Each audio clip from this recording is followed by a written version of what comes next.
হারাম থেকে বেঁচে থাকার মাস, সম্মানিত মাস, নামটা রাখলেন আল্লাহ সুবহানাহু ওয়া তাআলা, কত সুন্দর।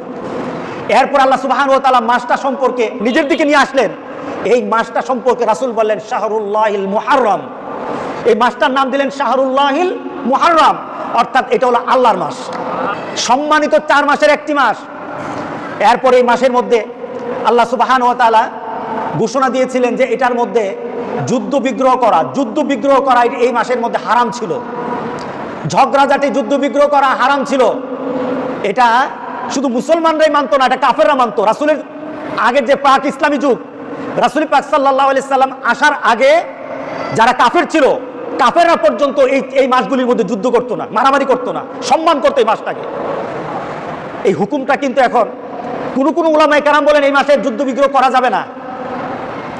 কেউ বলতেছেন এটা রহিত হয় নাই, কিন্তু অধিকাংশ আলেমের মত হলো যুদ্ধ বিগ্রহ করা যাবে না। এই যে একটা রহিত করার জন্য আল্লাহর বিধান, এটা এখন নাই, কিন্তু এই মাসে বেশি বেশি করে ইবাদত করতে হবে, এই কথাটা বহাল আছে। অন্য মাস থেকে এই মাসে বেশি করে কি করতে হবে? ইবাদত করতে হবে। সুবহানাল্লাহ, সুবহানাল্লাহ। এই মাসটাতে একটা দিন আছে, এই দিনটার এত মর্যাদা। রাসূল পাক সাল্লাল্লাহু আলাইহি সাল্লাম বলেছেন কেউই যদি এই দিনে রোজা রাখে, তাহলে আল্লাহ সুবহানাহু ওয়া তাআলা গত 1 বছরের গুনাহকে আল্লাহ কাজা বানিয়ে দিবেন একটা রোজার মাধ্যমে। গত একটা বছরের গুনাহকে আল্লাহ মাফ করে দিবেন। রোজা কয়টা? রোজা কিন্তু মূলত একটা। কিন্তু রাসূল পাক সাল্লাল্লাহু আলাইহি সাল্লাম এক পর্যায়ে বললেন, ঘটনাটা কি ছিল? রাসূল পাক সাল্লাল্লাহু আলাইহি সাল্লাম হিজরত করার পর এর পরের বছর, মক্কা থেকে মদিনাতে যাওয়ার পরের বছর, অর্থাৎ দ্বিতীয় হিজরিতে রাসূল পাক সাল্লাল্লাহু আলাইহি সাল্লাম মদিনার ইহুদিদেরকে দেখলেন। ইহুদিরা আশুরার দিনে রোজা রাখতেছে। দিনটার নাম কি? দশম, অর্থাৎ মুহররম মাসের 10ম দিনে এরা রোজা রাখতেছে ইহুদিরা। তো রাসূল পাক সাল্লাল্লাহু আলাইহি সাল্লাম ইহুদিদেরকে বললেন, তোমরা কিসের রোজা রাখো? এই দিনে তোমরা কিসের রোজা রাখো? তারা বলল, আমাদের নবী এবং বনি ইসরাইলকে আল্লাহ সুবহানাহু ওয়া তাআলা এই দিনে নীল নদ থেকে তাদেরকে আল্লাহ সুবহানাহু ওয়া তাআলা নাজাত দান করলেন। আর ফেরাউনকে পানির নিচে আল্লাহ সুবহানাহু ওয়া তাআলা চুবিয়ে মারলেন। আর মুসাকে আর বনি ইসরাইলকে আল্লাহ সুবহানাহু ওয়া তাআলা নাজাত দিয়ে দিলেন। মুসা আলাইহিস সালাম এর জন্য আল্লাহর দরবারে শুকরিয়া করে রোজা রেখেছিল। কারণ মুসলমানরা যখন আল্লাহর দরবারে শুকরিয়া জানায়, সবচাইতে শুকরিয়া জানার উত্তম মাধ্যম হলো রোজা রাখা। এটা নবীদের খাসলত। আপনার নতুন একটা সংবাদ, আপনি খুশি হয়ে গেলেন, আল্লাহর শুকরিয়া করবেন। প্রথম ধাপ হলো আপনার শুকরিয়ার প্রথম শব্দ বের হবে আলহামদুলিল্লাহ। কি হবে বলেন? আলহামদুলিল্লাহ। প্রথম শব্দ দিয়ে আল্লাহ শুকরিয়া করবেন। আর মুমিন যখন চূড়ান্তভাবে আল্লাহর শুকরিয়া করতে চায়, নবীর খাসলতের সাথে নবীর চরিত্রের সাথে নিজের চরিত্রকে মিলাতে চায়, তাহলে নবীওয়ালা হতে হলে তাহলে আপনাকে রোজা রাখতে হবে। আল্লাহ শুকরিয়া করার জন্য কি রাখতে হবে? রাসূল পাক সাল্লাল্লাহু আলাইহি সাল্লাম সোমবার রোজা রাখতেন। রাসূল পাক সাল্লাল্লাহু আলাইহি সাল্লামকে জিজ্ঞাসা করলো, ইয়া রাসূলুল্লাহ, সোমবারের রোজা সম্পর্কে কি ব্যাপার, উদ্দেশ্য কি? রাসূল পাক সাল্লাল্লাহু আলাইহি সাল্লাম বলে, এটা একটা শুকরিয়ার রোজা, এটা শুকরিয়ার জন্য আমি রোজাটা রাখি। কারণটা কি? সোমবার দিন আল্লাহ সুবহানাহু ওয়া তাআলা আমাকে দুনিয়াতে পাঠিয়েছেন, আল্লাহর কাছে শুকরিয়া করে আমি সোমবার দিন রোজা রাখি। সুবহানাল্লাহ। সুতরাং নবীদের খাসলত হলো যে কোনো জিনিসের শুকরিয়া করতে হলে কি করতে হবে? বলেন কি করতে হবে? হুজুর খাওয়াইতে হবে নাকি? হুজুর খাওয়াতে হবে নাকি? আপনারা কি খাওয়ান? বাড়ি করলে কোনো একটা সুসংবাদ আসলে আপনারা কি করান? হুজুর খাওয়ান। হুজুর আর খাওয়ান না বেশি। নিজের কাজ নিজে করেন। নিজে যখন আপনি রোজা রাখবেন, আপনার রোজার কারণে সরাসরি আল্লাহর সাথে আপনার সম্পর্ক হয়ে যায়।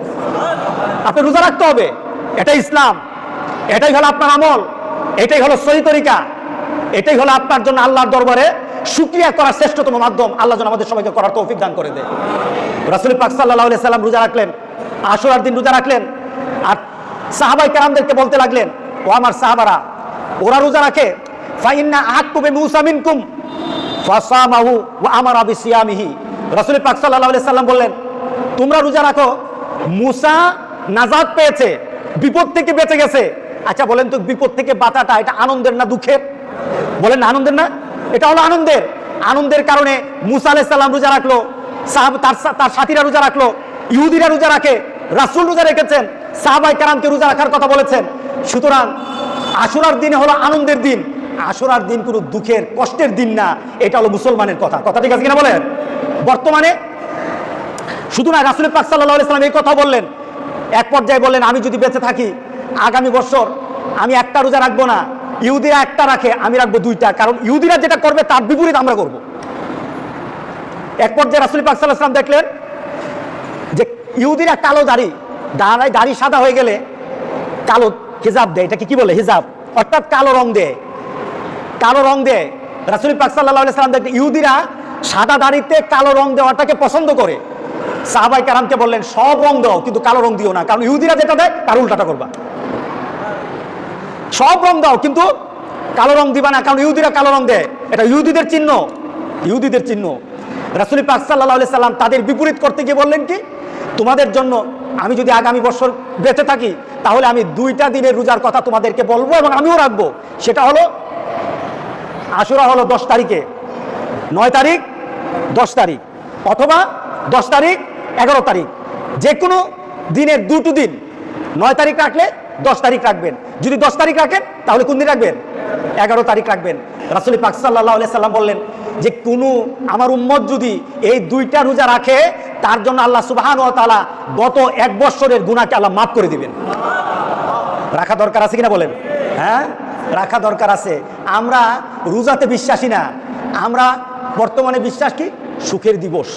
মুসলমানের কোনো সুখ নাই, মুসলমানের মৃত্যুতে কোনো সুখ হয় না, মুসলমান সুখ পালন করতে জানে না, কারণ মুসলমান জানে মৃত্যুর পর সে আর ওই মরার কারণে তার কোনো ক্ষতি হবে না, কারণ মরার পর তো সেটা আল্লাহ রাসূলের সাথে মিশে যাবে। মুসলমানের কিসের মৃত্যুতে কষ্ট? মুসলমান কিসের সুখ করবে? বলেন তো দেখি, গোটা পৃথিবীর সব মানুষ যদি সুখ করে মৃত্যু কারো ঠেকাতে পারবে? বরঞ্চ আমরা মৃত্যুকে আল্লাহ এবং রাসূলের সাথে মিলিত হওয়ার জন্য আমরা একটা সঠিক পন্থায় মুত আল্লাহর দরবারে কামনা করি, যেই মৃত্যুতে আমি আমার একটা সুন্দর আখিরাত আমরা কামনা করতে পারি, ওই মৃত্যু আমরা কামনা করি। হুসাইন রাদিয়াল্লাহু তাআলা উনি শহীদ হয়েছেন, ঠিক না? উনি কি হয়েছেন? কার জন্য শহীদ হয়েছেন? নানার জন্য, নিজের পরিবারের জন্য? কেউই আপনারা বিয়ে শাদী ছেড়ে দিবেন, হুজুর আমারে ফোন করে বলে হুজুর মুহররম মাসে কি বিয়ে শাদী করা যায়? আমি কই আটকে রাখবেন কিভাবে? আপনার যদি বিয়ে শাদীর ব্যাপারে এত ভয় হয় তাহলে খাওয়া দাওয়া ছাড়েন আগে, এরপরে বিয়ের কথা বললেন। আমাদের সমাজে মুহররম মাস হলো সুখের মাস, আর আল্লাহ বলতেছেন মুহররম মাস হলো সম্মানিত মাস, রাসূল বলতেছেন মুহররম মাস হলো তোমার শুকরিয়ার মাস। আচ্ছা, মুহররম মাসের হযরত হুসাইন রাদিয়াল্লাহু তাআলা উনি আগে মারা গেলেন নাকি রাসূল আগে মারা গেছে? কি আগে মারা গেছে? রাসূল পাক সাল্লাল্লাহু আলাইহি সাল্লাম উনি হযরত হুসাইন রাদিয়াল্লাহু তাআলা আনহুর মৃত্যুর 58 বছর আগে মারা গেছে। মুহররম মাসের মর্যাদার যত কথা রাসূল পাক সাল্লাল্লাহু আলাইহি সাল্লাম হুসাইন রাদিয়াল্লাহু তাআলা আনহু যখন শহীদ হয়েছেন তার 58 বছর আগে বলে গেছেন, রোজা রাখো, শুকরিয়া করো, আল্লাহর কাছে বেশি বেশি করে ইবাদত করো। 58 বছর আগে রাসূল বলে গেলেন এটা হলো শুকরিয়ার মাস, এটা হলো আনন্দের মাস, কারণ আল্লাহ নাজাত দিয়েছেন, আল্লাহ নাজাত দিয়েছেন, আল্লাহ সুবহানাহু ওয়া তাআলা এই একটা সম্মানিত মাস আমাদেরকে দান করেছেন।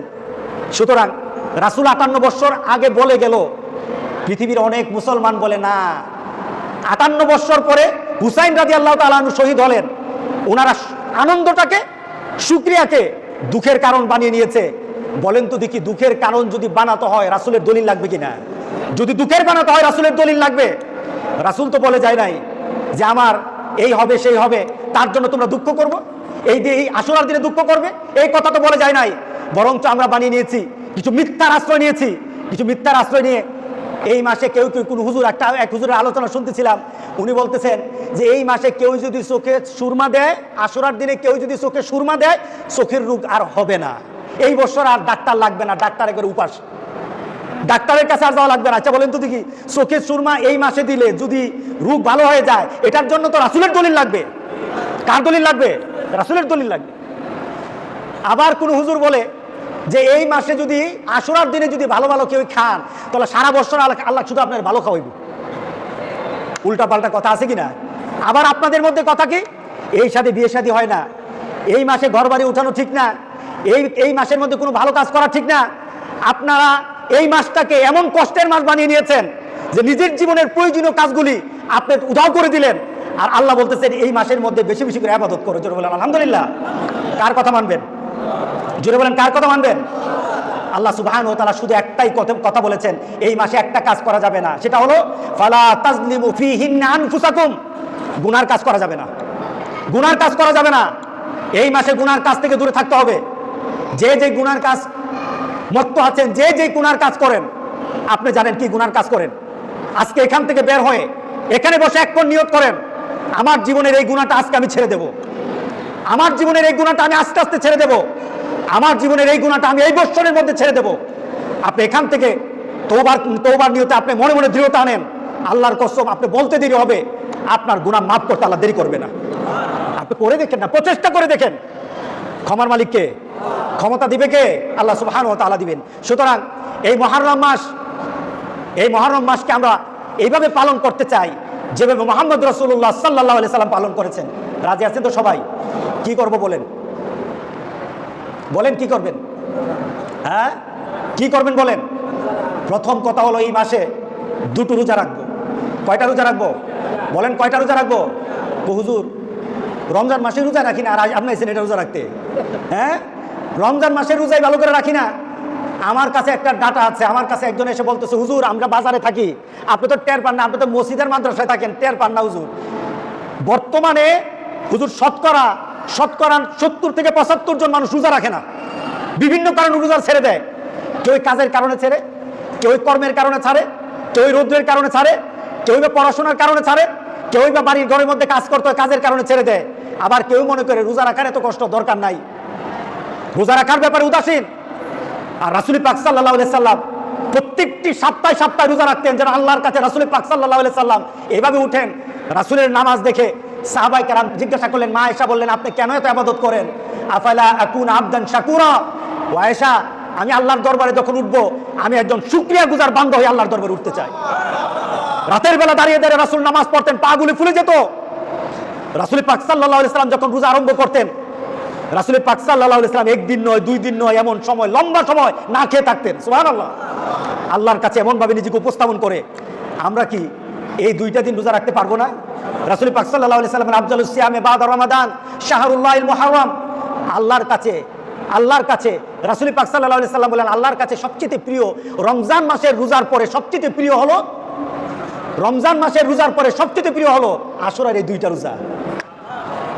শুধু তাই নয়, আফজালুস সালাতে বাদাল ফরিদা, 5 ওয়াক্ত নামাজের ফরজ নামাজের পরে আল্লাহর কাছে প্রিয় নামাজ হলো তাহাজ্জুদের নামাজ, সালাতুল লাইল, রাতের নামাজ। আজকে কি আমরা আপনি যখন আপনার সন্তানকে কোনো স্কুলে কোনো মাদ্রাসায় ভর্তি করেন, একটা বছর চলে যায়, সেশন চলে যায়, নতুন একটা বছর আসে। মাদ্রাসা স্কুল কলেজের যারা প্রধান থাকে তারা কি গত বছরের সিলেবাস পড়ায় নাকি নতুন সিলেবাস দেয়, নতুন রুটিন দেয়, নতুন টিচার দেয়, নতুন পরিবেশ দেয়, নতুন উদ্দীপনা দেয়, দিয়ে সে আবার বলে গত বছর তোমরা যারা খারাপ করেছো এই বছর আবার নতুন উদ্যমে আগাও, আর হারা চলবে না, আর ফেল করা চলবে না, আর যারা ভালো করেছো তোমাদের এই গতিটা ঠিক রাখো, তোমরা আরো ভালো করো। এই গতি দেয় কিনা বলেন? আচ্ছা বলেন তো, গত বছর যারা ইবাদতের কমতি ছিল, এই কাউন্টটা করার জন্য, এই গণনা করার জন্য আপনি কি কোনো হুজুর লাগবে? আপনাকে কোনো ব্যক্তি লাগবে? আপনি কি কারো কাছে বলা লাগবে? নাকি আপনি নিজেকে প্রশ্ন করলেই বলবেন যে আজকে ফজর নামাজ তো আমি পড়ি নাই, গত রাত্রের এশার নামাজ তো আমি পড়ি নাই, গতকালের মাগরিবের নামাজ আমি পড়ি নাই, গতকালের আসর নামাজ তো আমি পড়ি নাই, গতকালের আমি জোহরের নামাজ তো আমি পড়ি নাই। এই গণনার জন্য অন্য কেউই লাগবে না। এর জন্য আল্লাহ সুবহানাহু ওয়া তাআলা বলেন, বান্দা হাসরের দিন কিন্তু আমি গণনার আগে তোকে আমি গণনার সুযোগ করে দেব। আমি তখন আল্লাহ বলবেন, ইকরা কিতাবাক ওয়া কাফা বিনাফসিকা আলাইকা ইয়াউমা হাসিবা। আজকে তুই তোর আমলনামাটা পড়া, নিজেরটা নিজে গণনা কর, তোর অবস্থাটা কি হয়ে গেছে। কাল হাসরের দিন নিজেরটা নিজে গণনা করবেন। আমরা কি সবাই তওবা করতে পারবো? আমাদের গত বছরের হারিয়ে যাওয়া, ফেলে দেওয়া, ভুলে যাওয়া আল্লাহর যত বিধান আছে, আল্লাহর যত অর্ডার আছে, আর মুহাম্মদ রাসূলুল্লাহ সাল্লাল্লাহু আলাইহি সাল্লামের যত নীতি আছে, মাবুদ আমি যেন আগামী একটা বছর ভুলে না যাই, নতুন ভাবে যেন আমি আবার নিজেকে প্রস্তুত করতে পারি। নতুন একটা ক্যালেন্ডার বানাবো, এই ক্যালেন্ডার হবে আল্লাহর ক্যালেন্ডার, এই ক্যালেন্ডার হবে মুহাম্মদ রাসূলুল্লাহ সাল্লাল্লাহু আলাইহি সাল্লামের ক্যালেন্ডার হবে। এই চিন্তা নিয়ে নতুন করে একটা ক্যালেন্ডার সাজাবো। রাজি আছি কিনা বলেন? ইনশাআল্লাহ বলি। আল্লাহ যেন আমাদের সবাইকে তৌফিক দান করে। জোরে বলেন আল্লাহুম্মা আমিন, জোরে বলেন আল্লাহুম্মা আমিন। যে আল্লাহ বলেছেন ওয়ালাস ইন্নাল ইনসানা লাফি খুস, মানুষ ক্ষতিগ্রস্তর মধ্যে আছে। গত একটা বছর যার চলে গেছে, যে আল্লাহর ইবাদত করতে পারে নাই, ইল্লাল্লাযীনা আমানু ওয়া আমিলুস সালিহাত ওয়া তাওয়াসাউ বিল হক ওয়া তাওয়াসাউ বিস সবর, এই চারটা নীতি যার মধ্যে নাই, আল্লাহ বলছেন দুনিয়া তো তোমার লস, আখিরাত তো লস। আল্লাহ যেন আমাদেরকে এই লসের মধ্যে না ফেলে দেন। আমিন আমিন। ওয়া আখিরু দাওয়ানা আনিল হামদুলিল্লাহি রাব্বিল আলামিন। ওয়াসসালামু আলাইকুম ওয়া রাহমাতুল্লাহি ওয়া বারাকাতুহু।